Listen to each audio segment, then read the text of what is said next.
అధ్యాయం 34 హిమాలయాల్లో మహాభవన సృష్టి. బాబాజీ మొట్టమొదటిసారిగా లాహిరి మహాశయుల్ని కలుసుకున్న వృత్తాంతం మైమరిపించే కథ. మరణం లేని మహాగురువుల గురించి వివరంగా తెలిపే వాటిలో అది ఒకటి. ఒక అద్భుత కథకు ఆముఖంగా ఈ మాటలు అన్నవారు స్వామి కేవలానంద గారు. ఆయన మొట్టమొదటిసారి ఈ కథ చెప్పినప్పుడు నేను అక్షరాల మంత్రముగ్ధుణ్ణి అయ్యాను. అనేక ఇతర సందర్భాల్లో కూడా ఈ కథ మళ్ళీ చెప్పమని సౌమ్యమూర్తులైన నా సంస్కృతం ట్యూటర్ గారిని కోరాను. ధర్మిల శ్రీ యుక్తేశ్వర్ గారు కూడా వస్తుతః అవే మాటలు చెప్పారు. లాహిరి మహాశయుల శిష్యులైన వీరిద్దరూ ఈ అద్భుత కథను సూటిగా తమ గురువుల నోటి నుంచే విన్నారు. కేవలానంద గారు, యుక్తేశ్వర్ గిరి గారు, వీళ్ళిద్దరూ లాహిరి మహాశయుల శిష్యులు కదా. వీళ్ళిద్దరూ స్వయంగా లాహిరి మహాశయుల నోటి నుంచే విన్నారు ఈ కథని అని చెప్పి చెప్తున్నారు. బాబాజీని నేను మొట్టమొదటిసారి కలుసుకున్నది నాకు 33వ ఏట అని చెప్పారు లాహిరి మహాశయులు. 1861లో శరత్కాలంలో నేను దానాపూర్లో ఉండేవాణ్ణి. గవర్నమెంట్ మిలిటరీ ఇంజనీరింగ్ డిపార్ట్మెంట్లో అకౌంటెంట్గా పనిచేస్తూ ఉండేవాణ్ణి. ఒకనాడు పొద్దున మా ఆఫీసు మేనేజరు నన్ను పిలిపించాడు. లాహిరి, మన ప్రధాన కార్యాలయం నుంచి ఇప్పుడే ఒక తంతి వచ్చింది. నువ్వు రాణికేత్కు బదిలీ అవుతున్నావు. అక్కడ ఇప్పుడొక సైనిక స్థావరం ఏర్పాటవుతోంది. నేనొక బంట్రోతును వెంటబెట్టుకొని 500 మైళ్ళు ప్రయాణం ఆరంభించాను. గుర్రం మీద, బగ్గీ మీద ప్రయాణాలు సాగిస్తూ 30 రోజుల్లో హిమాలయ ప్రాంతాల్లో ఉన్న రాణికేత్ చేరుకున్నాను. నా ఆఫీసు పనులు భారమైనవేమీ కావు. ఆ రమణీయ పర్వత ప్రదేశాల్లో తిరుగుతూ గంటలకి గంటలు గడిపేవాణ్ణి. ఆ ప్రాంతము మహామునుల నివాసం చేత పునీతమైందన్న జనశ్రుతి నా చెవిన పడింది. వాళ్ళని చూద్దామని నాలో గట్టి కోరిక కలిగింది.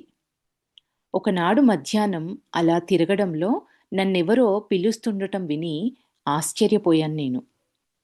జోరుగా ద్రోణగిరి పర్వతం ఎక్కుతూ పోయాను. అడవిలో చీకటి ముసురుకుపోయేలోగా నేను వెనక్కి తిరిగి రాలేనేమో అన్న ఆలోచనతో ఒక రవ్వ దిగులు కలిగింది నాకు.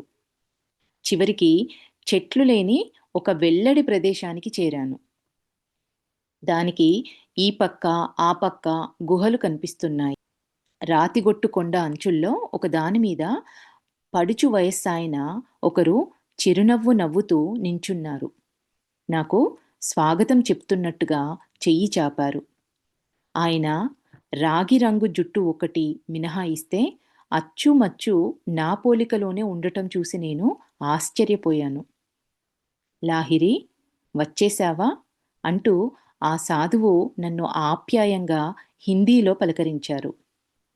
ఈ గుహలో విశ్రాంతి తీసుకో. నిన్ను పిలిచిన వాణ్ణి నేనే. పరిశుభ్రమైన ఒక చిన్న గుహలోకి ప్రవేశించాను. దాంట్లో చాలా ఉన్ని గొంగళ్ళు, కొన్ని కమండలాలు ఉన్నాయి. లాహిరి, ఆ ఆసనం జ్ఞాపకముందా నీకు అంటూ ఆ యోగి ఒక మూల మడిచిపెట్టి ఉన్న గొంగడి వైపు చూపించారు. లేదండి, నా సాహసయాత్రలో ఎదురవుతున్న వింతకు నేను విస్మితుణ్ణి అయి నేనిప్పుడు చీకటి పడేలోగా వెళ్ళిపోవాలండి. పొద్దున ఆఫీసులో నాకు పనుంది అని అన్నాను. ఆ విచిత్ర సాధువు ఇంగ్లీష్లో జవాబిచ్చారు. ఆఫీసును రప్పించింది నీకోసం కానీ నిన్ను ఆఫీసు కోసం కాదు. ఈ వనవాసి సాధువు ఇంగ్లీషు మాట్లాడడమే కాకుండా క్రీస్తు మాటల్ని అన్వయించి చెప్పటం విని నేను మూగబోయాను. నా తంతి పనిచేసినట్లు తెలుస్తోంది. ఆ యోగి చేసిన వ్యాఖ్య నాకు అగమ్యంగా ఉంది. దాని అర్థమేమిటని అడిగాను నేను. నేను చెప్పింది నిన్నీ నిర్జన ప్రదేశాలకు రప్పించిన టెలిగ్రామ్ సంగతి. నీకు రాణికేత్కు బదిలీ కావాలని నీ పై ఆఫీసర్ మనసుకు నిశ్శబ్దంగా సూచించిన వాణ్ణి నేను. ఎవరైనా మానవ జాతితో తన ఏకత్వాన్ని అనుభూతి కావించుకున్నప్పుడు అన్ని మనస్సులు అతనికి ప్రసారణ కేంద్రాలవుతాయి. వాటి ద్వారా అతడు ఇచ్ఛానుసారంగా పనిచేస్తాడు. అంటూ ఆయన, లాహిరి, ఈ గుహ నీకు తప్పకుండా తెలిసిందానిలాగే కనిపిస్తోంది కదూ అని అడిగారు. నేను దిమ్మరబోయి మౌనం దాల్చి ఉండటంతో ఆ సాధువు నా దగ్గరికి వచ్చి నా నుదిటి మీద మెల్లగా తట్టారు. ఆయన అయస్కాంత స్పర్శతో నా మెదడంతా అద్భుతమైన ఒక విద్యుత్ ప్రవాహం ప్రసరించింది. నా గత జన్మ తాలూకు మధురమైన బీజ స్మృతుల్ని మేల్కొల్పింది. జ్ఞాపకమొచ్చింది. పట్టలేని ఆనందంతో వెక్కి వెక్కి ఏడవటం వల్ల నా గొంతు సగం పూడుకుపోయింది. మీరు నా గురుదేవులు బాబాజీ. ఎప్పటికీ నావారే. గతకాలపు దృశ్యాలు సుస్పష్టంగా నా మనసులో మెదులుతున్నాయి. ఇక్కడ ఈ గుహలోనే గడిపాను. కిందటి జన్మలో చాలా ఏళ్ళు. చెప్పనలవి కాని జ్ఞాపకాలు నన్ను ముంచెత్తేస్తూ ఉంటే కన్నీళ్లు నింపుతూ గురుదేవుల పాదాలను చుట్టేసుకున్నాను. నువ్వు నా దగ్గరికి తిరిగి వస్తావని 30 ఏళ్ల పైబడి నీకోసం కాసుకొని ఉన్నాను. బాబాజీ గొంతులో దివ్య ప్రేమ తొణకిసలాడింది. నువ్వు మరణానంతర జీవితపు కల్లోల తరంగాల్లోకి జారి అదృశ్యమైపోయావు. నీ కర్మ అనే మంత్రదండం నిన్ను తాకింది. దాంతో నువ్వెళ్ళిపోయావు. నువ్వు నన్ను చూడలేకపోయినా నీ మీంచి నా చూపెన్నడూ చెదరలేదు. మహిమాన్వితులైన దేవదూతలు ప్రయాణం చేసే తేజోమయ సూక్ష్మ సాగరం మీద నిన్ను వెన్నంటే వచ్చాను. తల్లిపక్షి తన పిల్లలను కాపాడుకుంటూ ఉన్నట్టుగా చిమ్మ చీకట్లో, తుఫానులో, అల్లకల్లోలంలో, వెలుగులో నీ వెనకాలే ఉంటూ వచ్చాను. మానవోచితమైన మాతృగర్భవాస జీవితం నువ్వు పూర్తి చేసుకొని పసివాడుగా భూమ్మీద పడ్డప్పట్నుంచి నా కన్నిప్పుడు నీమీదే ఉంది. చిన్నతనంలో నువ్వు ఘర్నీ ఇసుక దిబ్బల్లో పద్మాసనం వేసు కూర్చొని నీ చిన్నారి ఒంటిని ఇసుకతో కప్పేసుకొని ఉన్నప్పుడు నేను అదృశ్యంగా అక్కడే ఉన్నాను. ఫలించిన ఈ శుభదినం కోసం ఓపికగా ఎదురుచూస్తూ నెలలకు నెలలు, ఏళ్లకు ఏళ్ళు నిన్ను కనిపెట్టుకునే ఉన్నాను. ఇప్పటికీ నువ్వు నా దగ్గరున్నావు. ఇదిగో నీ గుహ. పూర్వం నుంచి నీకు ప్రియమైందిది. నీకోసం దీన్ని ఎప్పటికీ శుభ్రంగా సిద్ధంగా ఉంచాను. పునీతమైన నీ గొంగడి ఆసనం ఇదిగో. విశాలమవుతున్న నీ హృదయాన్ని దైవభక్తితో నింపడం కోసం నువ్వు నిత్యము కూర్చున్నది ఇక్కడే. నేను తయారు చేసి ఇచ్చిన అమృతాన్ని తాగటానికి నువ్వు తరచూ ఉపయోగిస్తూ వచ్చిన గిన్నె ఇదిగో చూడు. ఈ ఇత్తడి గిన్నె ఎంత తలతలలాడే మెరుగుపెట్టి ఉంచానో. ఎందుకు? ఎప్పుడో ఒకనాడు నువ్వు మళ్ళీ దాంతో తాగుతావని. నాయనా, ఇప్పుడు అర్థమైందా నీకు?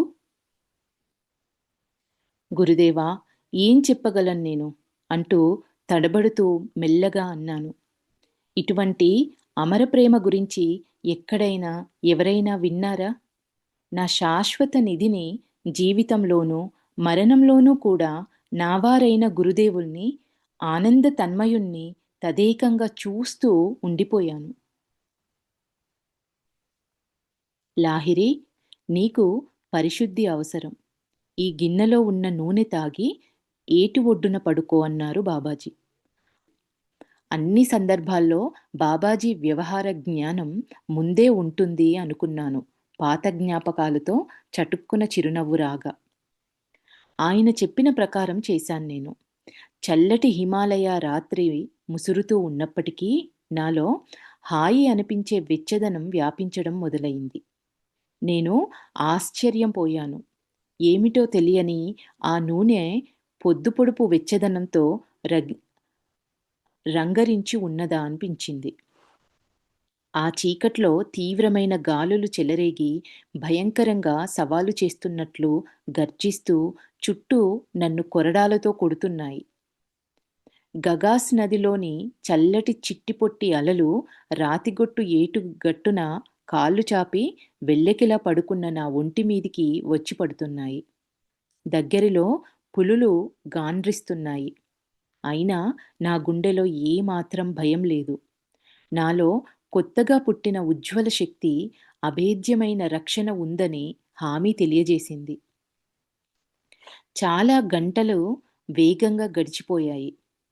వెళ్ళబారిన పూర్వజన్మ స్మృతులు నా గురుదేవులతో ఇప్పుడు కలిగిన ఉజ్వల పునఃసమాగంతో కలిసి పడుగుపేకల పనివరసలాగా అల్లుకుపోయాయి.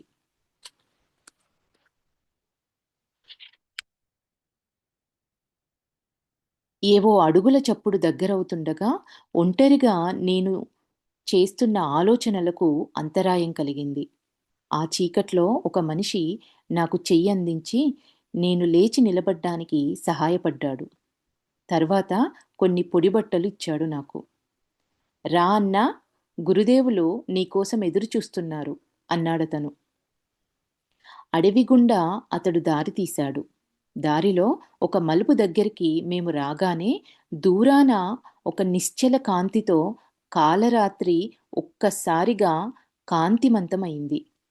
అది సూర్యోదయం కావచ్చునా అని అడిగాను నేను. నిజంగా రాత్రంతా గడవలేదు కదూ! ఇది రాత్రి సమయం అన్నాడతను మృదువుగా నవ్వుతూ. దూరాన కనిపించే ఆ వెలుగు అసదృశ్యులైన బాబాజీ నీకోసం ఈ రాత్రి సృష్టించిన బంగారు భవన దగద్దగలు. సుదూరమైన గతంలో నువ్వొకసారి మహాభవనం అందాలు చూసి ఆనందించాలన్న కోరిక వెల్లడించావు. మన గురుదేవులిప్పుడు నీ కోరిక తీరుస్తున్నారు. ఆ విధంగా నిన్ను నీ చిట్టచివరి కర్మానుబంధం నుంచి విముక్తుణ్ణి చేస్తున్నారు. తర్వాత ఇంకా చెప్పాడతను. ఈరోజు రాత్రి నీకు క్రియాయోగ దీక్ష ఇచ్చే చోటు రమణీయమైన ఆ మహాభవనమే.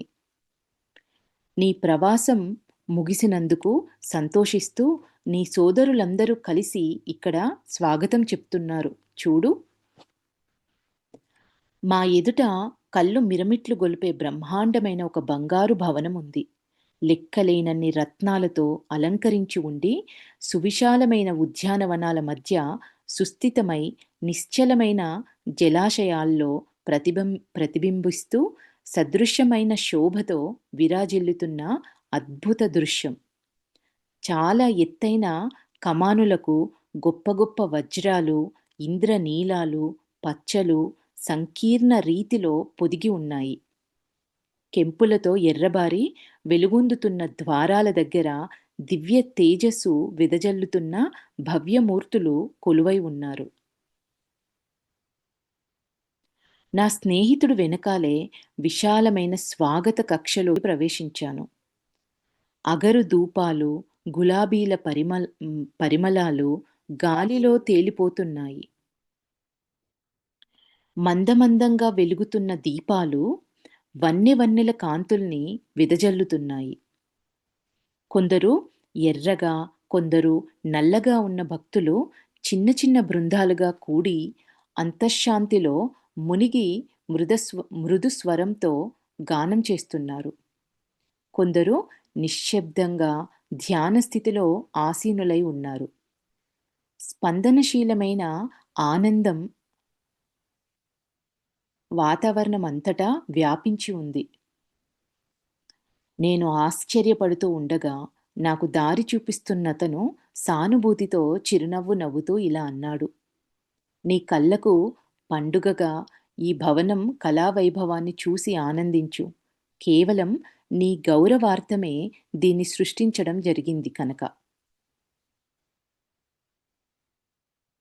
అన్నా, ఈ భవన సౌందర్యం మానవ ఊహకు అతీతమైంది.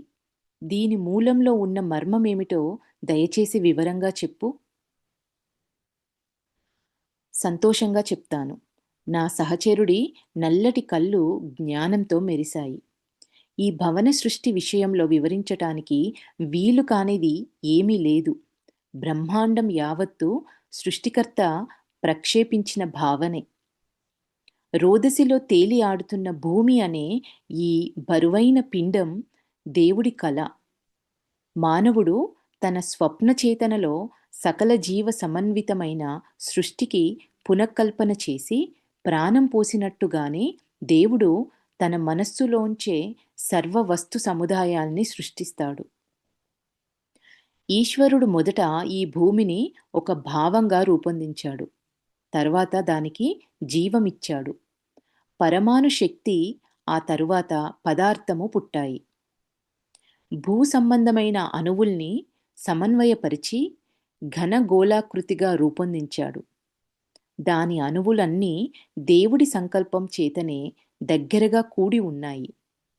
ఆయన తన సంకల్పాన్ని ఉపసంహరించుకున్నప్పుడు భూమి అణువులన్నీ కూడా శక్తిగా పరివర్తన చెందుతాయి.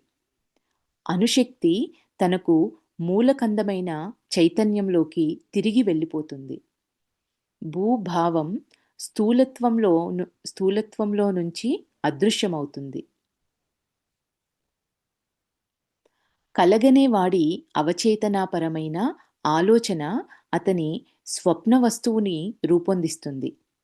మెలకువలో ఆ సంయోజన ఆలోచన ఉపసంహారమైనప్పుడు ఆ స్వప్నము, దాని మూలకాలు కూడా లయమైపోతాయి.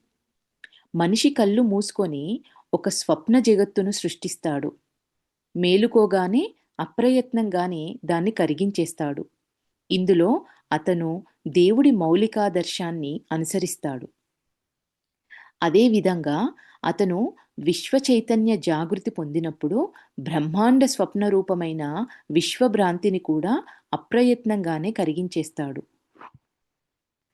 సర్వార్థ సాధకమైన అనంత సంకల్పంతో అనుసంధానం పొంది బాబాజీ మూలక అణువుల్ని సుసంయుక్తమైన ఏ రూపంలోనైనా సాక్షాత్కరించవలసిందిగా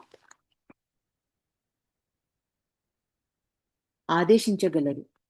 క్షణమాత్రంలో నెలకొల్పిన ఈ బంగారు భవనం, ఈ భూమి ఎంత వాస్తవమైందో అంత వాస్తవమైంది. బాబాజీ ఈ సుందర సౌధాన్ని తమ మనస్సులోంచి సృష్టించారు.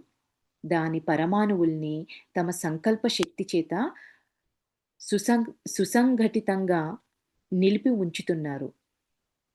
దేవుడి ఆలోచన ఈ భూమిని సృష్టించినట్టు, ఆయన సంకల్పం దీన్ని నిలిపి ఉంచుతున్నట్టుగానే ఈ భవనం, దాని ప్రయోజనం తీరిపోగానే బాబాజీ దీన్ని అదృశ్యం చేస్తారు అని ఆయన చెప్పాడు.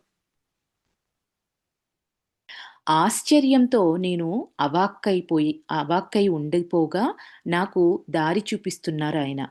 ఆ భవనం వైపు చెయ్యి చాపి చూపిస్తూ ఇలా అన్నాడు. అమూల్య రత్నాలతో అద్భుతంగా ఆలంకృతమైన దగద్దాయంగా ఉన్న ఈ రాజసౌధము మానవ ప్రయత్నంతో నిర్మించింది కాదు. దాని బంగారము, రత్నాలు, దాంట్లో ఉన్న రత్నాలు కష్టపడి గనిలో నుంచి తవ్వినవేమీ కావు. ఇది మానవుడికొక గొప్ప సవాలుగా ఘనరూపంలో దృఢంగా నిలిచి ఉంది. బాబాజీ మాదిరిగానే తనను దైవ సంతానంగా అనుభూతం కావించుకున్నవాడు తనలో మరుగుపడి ఉన్న అనంత శక్తుల చేత ఏ లక్ష్యాన్నైనా చేరుకోగలడు. ఒక మామూలు రాతిలో కూడా బ్రహ్మాండమైన అణుశక్తులు గుప్తంగా నిక్షిప్తమై ఉంటాయి. అదేవిధంగా అత్యల్పుడైన మర్త్యుడు సైతం దివ్యశక్తికి ఉత్పాదక స్థానమే. ఆ సాధువు దగ్గరలో ఉన్న ఒక బల్లమించి నాజూకు పనితనం ఉట్టిపడే పూల పాత్ర, ఒక వాజు ఒకటి అందుకున్నాడు. దాని పిడి వజ్రాలతో మెరిసిపోతోంది. మన మహాగురువులు అనేక లక్షల స్వతంత్ర విశ్వ కిరణాల్ని ఘనీభవింపచేసి ఈ సౌధం నిర్మించారు అంటూ చెప్పసాగాడతను. ఈ పూల పాత్ర, దీని వజ్రాలు కూడా తాకి చూడు. ఇంద్రియానుభవ పరీక్షలన్నింటికీ నిలబడతాయివి. పూలపాత్రను పరీక్షించాను. దాంట్లో పొదిగిన వజ్రాలు ఒక రాజు దగ్గర ఉండదగినవి. దగదగ మెరిసే బంగారం గది గోడల్ని చేత్తో తడిమాను నేను. నా మనస్సులో ఒక గాఢమైన సంతృప్తి వ్యాపించింది. గత జన్మల నుంచి నా అవచేతనలో ఉన్న కోరిక ఒకటి ఒకేసారి తీరినట్టు, నశించినట్టు కూడా అనిపించింది. మహాప్రసాదంలోకి దారితీసిన ఈ మిత్రుడు అలంకారాలతో శోభిస్తున్న కమానుల గుండా, నడవల గుండా కొన్ని గదుల్లోకి నన్ను నడిపించాడు. ఒక చక్రవర్తి ప్రాసాదంలో ఉండే రీతిగా గొప్ప ఉపకరణాలు అమర్చి ఉన్నాయి ఆ గదులు. మేమొక విశాలమైన హాలులోకి ప్రవేశించాం. దాని మధ్యలో ఒక సింహాసనం ఉంది. దానికి ఉజ్వల వర్ణ మేలనంతో దీప్తులు విరజిమ్మే రత్నాలు పొదిగి ఉన్నాయి. అక్కడ పద్మాసనంలో ఆసీనులై ఉన్నారు మహామహులు బాబాజీ. నిగనిగలాడుతున్న నేలమీద ఆయన పాదాల ముందు మోకరిల్లాను. లాహిరి, నువ్వింకా బంగారు భవనం కోసం కన్న కలల కోరికలతోనే ఆనందిస్తున్నావా? నా గురుదేవుల కళ్ళు వారి నీలమణుల్లాగానే నిగనిగలాడుతున్నాయి. మేలుకో, నీ అలౌకిక తృష్ణలన్నీ శాశ్వతంగా తీరబోతున్నాయి. గూఢమైన ఆశీర్వచనాలు అస్పష్టంగా పలికారు. నాయనా, లే, క్రియాయోగం ద్వారా దైవరాజ్యంలోకి ప్రవేశించడానికి దీక్ష తీసుకో. బాబాజీ చెయ్యి చాపారు. ఒక హోమాగ్ని కుండం వెలసింది. దాని చుట్టూ పండ్లు, పూలు అమరి ఉన్నాయి. జాజ్వల్యమానమైన ఈ అగ్నివేదిక ముందు మోక్షకారకమైన యోగ ప్రక్రియ దీక్ష స్వీకరించాను. బ్రహ్మముహూర్తంలో క్రతువు పూర్తయింది. ఆనంద తన్మయావస్థలో నాకు నిద్ర అవసరమే అనిపించలేదు. అమూల్య నిధులతో, అద్భుత కళాఖండాలతో నిండి ఉన్న మహాసౌధంలోని గదులన్నింటిలోనూ తిరిగి తర్వాత ఉద్యానవనాల్ని సందర్శించాను. దగ్గరిలో నిన్నటి రోజున నేను చూసిన గుహల్ని, రాతిగొట్టు కొండ అంచుల్ని గమనించాను. కానీ అప్పుడివి ఒక మహాసౌధాన్ని, పూలతోటల్ని ఆనుకొని లేవు. చల్లటి హిమాలయ సూర్యరశ్మిలో అద్భుతంగా మెరిసిపోతున్న ప్రాసాదంలో మళ్ళీ అడుగుపెట్టి నా గురుదేవుల సన్నిధికి చేరాను. ఆయన ఇంకా సింహాసనం మీద ఉపవిష్టులై ప్రశాంత శిష్యగణం చేత పరివేష్టులై ఉన్నారు. లాహిరి, నీకు ఆకలి వేస్తోంది అంటూ బాబాజీ కళ్ళు మూసుకో అన్నారు. నేను మళ్ళీ కళ్ళు తెరిచేసరికి మనోహరమైన మహాసౌధము, దాని ఉద్యానవనాలు అదృశ్యమైపోయాయి. నా శరీరము, బాబాజీ రూపము, వారి శిష్యుల రూపాలు అదృశ్యమైన మహాసౌధం స్థానంలో ఎండపడుతున్న రాతి గుహ ద్వారాలకు దగ్గరలోనే కటిక నేల మీద ఉన్నాయి. బంగారు భవనం మాయమైపోయిందని, దాంట్లో బందీలై ఉన్న పరమాణువులు విడుదలయ్యి తాముద్భవించటానికి మూలకందమై ఆలోచన సార రూపంలో లయమవుతాయని నన్నిక్కడికి తీసుకొచ్చిన ఆయన చెప్పిన సంగతి గుర్తుకొచ్చింది. నేను ఆశ్చర్యంతో స్తంభించిన నా గురుదేవుల వంక సంపూర్ణ విశ్వాసంతో చూశాను. అలౌకిక అద్భుత ఘటనలు జరుగుతున్న ఈ రోజు ఇంకా ఏం ఆశించాలో నాకసలు తెలియలేదు.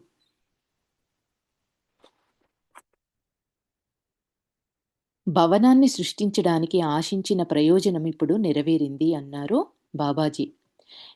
నేలమించి ఒక మట్టి పాత్ర ఎత్తారు. అక్కడ చెయ్యి పెట్టి, నువ్వు కోరిన భోజన పదార్థం ఏదైనా సరే తీసుకో. ఖాళీగా వెడల్పుగా ఉన్న మట్టి పాత్రను ముట్టుకున్నాను. వెన్నపూసిన వేడివేడి పూరీలు మాదిరి ఉన్న రొట్టెలు, కూర, మిఠాయిలు కనిపించాయి. నేనవి తింటూ ఉంటే ఎప్పటికప్పుడు ఆ పాత్ర నిండి ఉండటం గమనించాను. భోజనం అయిన తర్వాత మంచినీళ్ల కోసం చుట్టూ కలయజూశాను. మా గురుదేవులు నా ఎదుట ఉన్న పాత్ర వైపు చూపించారు. అందులో ఉన్న భోజన పదార్థం అదృశ్యమైంది. దాని బదులు నీళ్లున్నాయి. దైవ సామ్రాజ్యంలో ఐహికావసరాల్ని తీర్చే రాజ్యం కూడా కలిసే ఉంటుందని కొద్దిమంది మర్త్య మానవులే ఎరుగుదురు అని చెప్పారు బాబాజీ. దైవ సామ్రాజ్యం భూమికి కూడా వ్యాపించి ఉంటుంది. కానీ భూ సామ్రాజ్యం స్వభావరీత్యా భ్రాంతి మూలకమైనందువల్ల దాంట్లో సత్యసారం ఉండదు. ప్రియ గురుదేవా, కిందటి రాత్రి మీరు స్వర్గంలోనూ భూమి మీద ఉన్న అందాలకు గల సంబంధాన్ని కళ్ళకు కట్టించారు. మాయామయమైన మహాసౌధాన్ని గురించిన జ్ఞాపకాలతో చిరునవ్వు నవ్వాను. నిజంగా మామూలు యోగి ఎవరు అతి మనోహర విలాస వైభవోపేతమైన పరిసరాల నడుమ పరమాత్ముడి మహత్తర మర్మాల అనుభవ లబ్ధి కోసం దీక్షా స్వీకారం పొందలేదన్నది నిశ్చయం. దానికి ఇప్పటికీ దృశ్యానికి గల పూర్తి భేదాన్ని ప్రశాంతంగా తిలకించాను. ఆశ్చాదన లేని కటిక నేల, ఆకాశపు పైకప్పు, ఆదిమకాలపు ఆశ్రయమిచ్చే గుహలు, ఇవి నా చుట్టూ ఉన్న దేవదూతల వంటి సాధువులకు రమ్యమైన సహజ సన్నివేశాలు సమకూర్చాయి అని అనిపించింది.